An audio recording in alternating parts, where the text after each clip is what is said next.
आज आमच्या सोनपापडीला शॉपिंग करायची होती दिवाळीची. मस्त रेडी केलं आणि लगेच मम्मा पण रेडी झाली तिची. आणि मग मम्मा पप्पा आणि आमचे सोनपापडी आम्ही असं मस्त शॉपिंगला गेलो होतो.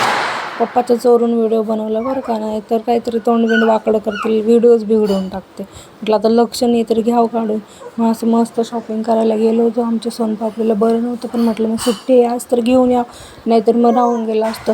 असं डीमार्टला गेलो आणि लगेच कपड्याच्या सेक्शनमध्ये पहिलाच फ्रॉक दिसला, आवडला, लगेच फ्रॉक घेतला. इकडं पप्पा काय बघत होते काय माहिती. आणि 30 मिनटात टर्न मारून घरी आलो. मग असं तुम्हाला मी फ्रॉक दाखवते. परत खुळखुळा पण नव्हता, तिला खेळणं नव्हते एकही अजून, आता 3 महिन्याची झाली ती. म्हटलं चला आता एखादा खुळखुळा घेऊन या. मग खुळखुळा पण आणला तिला, छान असं किटच होतं ते. मग घेऊन आले. तिला म्हणत होते घे बाई हातात, माझे पैसे वसूल झाले पाहिजे.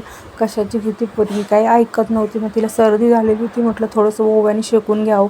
मग तिला असं ओव्याने शेकून घेतलं. त्याच्यानंतर परत ट्राय केलं. मग कुठं तिनं हातात तो खुळखुळा घेतला आपला. अशी मस्त खेळत होती, लय भारी. म्हणलं आता आपले पैसे वसूल झाले. काय तिचं खेळणं चाललेलं होतं. मग संध्याकाळी आपलं आवरून घेतलं, झाडू, देवाची पूजा, दिवाबत्ती सगळं केलं. ती झोपलेली होती. मग म्हटलं आता पटापट स्वयंपाकाला लागावं. मग ती झोपलेली होती, त्याच्यात बरं नाही, मग आज किरकिर करत होती ना खूप. पटापट म्हटलं आपलं मस्त सोयाबीन खिचडी बनवावी. मस्त सोयाबीन काढली, फटाफट खिचडी टाकली. हे खिडकीतला बाहेरचा व्ह्यू आहे आमचा, कसा वाटतो. खिडकीत दिवा लावलेला आहे, म्हटलं दाखवावं. असं थोडंसं शूट केलं. मग खिचडी टाकली आणि इकडं असं बेडरूममधलं पसारा आवरून घेतला. आणि मग म्हटलं आता ती झोपलेली तर पटापट आपलं मस्त खिचडी आणि दही खाऊन घ्यावं. मग मॅडम उठल्या नाही, असे मॅडमला थोडं बरं वाटत होतं ओव्याने शेकल्यामुळं. हे इकडं अशा मस्त हसत होत्या. Bye bye.